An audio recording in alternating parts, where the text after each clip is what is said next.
Thanks for watching WCCO as Minnesotans and people around the world come together to remember George Floyd. At today's memorial, family and civil rights leaders honored a man they say should still be alive and called for action now that he is dead. The private service ended with a symbolic and emotional moment. Everyone stood for 8 minutes and 46 seconds to mark the amount of time a video shows former police officer Derek Chauvin kneeling on Floyd's neck. We have team coverage. We want to begin this evening with Susan Elizabeth Littlefield. Hello.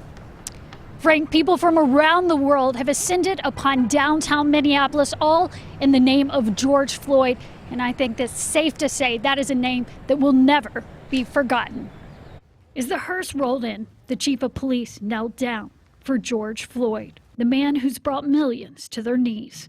Families and celebrities filed in, leaders bowed down. They wore masks, but nothing could hide the emotion of this day. George Floyd should not be among the deceased.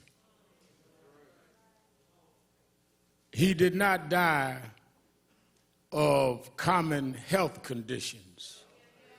He died of a common American criminal justice malfunction. Words everyone here agreed with, especially George's family. George was the name everybody called him, Big George, Big Floyd, Georgie Porgy. He had so many different names.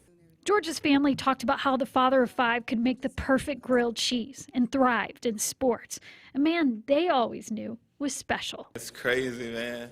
All these people came to see my brother, and that's amazing to me that he touched so many people's hearts, because he's been touching our hearts, As powerful as the words of the day were, it was the silence that captured the moment best. The crowd stood for 8 minutes and 46 seconds, the amount of time George had a knee on his neck.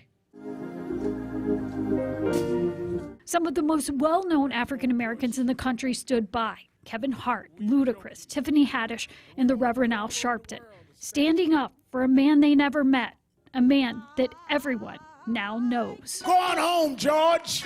Get your rest, George. You changed the world, George. Now, we heard those words earlier this week from George's 6-year-old daughter who said, "My dad changed the world."